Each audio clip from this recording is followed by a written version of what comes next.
Hi everyone. In 2011, Ubisoft gave Rayman a new chance at life with a beautiful platforming game called Rayman Origins.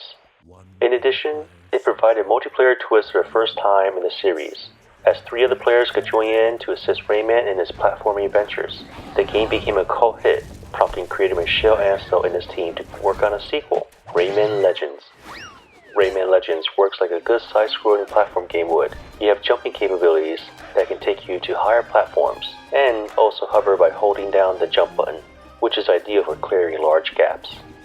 You can also attack using the slap attacks, which you can combine together by hitting the back button.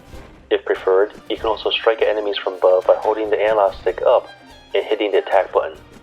You can also do a dive attack by holding down on the analog stick and hitting the attack button, which is great for getting through barriers. One other useful function is running. By holding down the right trigger on the Xbox or the R2 on the PS3, Rayman, or whatever character you're playing as, will launch into a sprint. You're going to need this ability, especially when it comes to getting through time-based challenges or escaping oncoming dangers, in which there are many. In Rayman Legends, getting from point A to point B isn't the only thing you need to get ahead. You also need to collect lums, the little yellow glowing things that will reward you with end-of-level bonuses if you collect enough of them, including unlockable levels. You also want to watch out for these cute little dwarf creatures that are being held by the enemy, either freeing them by breaking them loose, or entering into hidden rooms where you need to defeat enemies before having the chance to free them. You don't need to collect every single one, but if you want to see all the levels you can unlock in the game, it helps. As levels unlock in Rayman Legends, you also come across more challenging levels, as they rank in skulls from 1 to 5.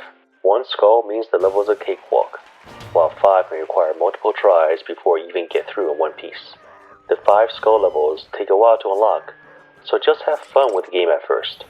Learn the play techniques and try to remember where certain things, like the dwarf creatures or special lum coins, are at.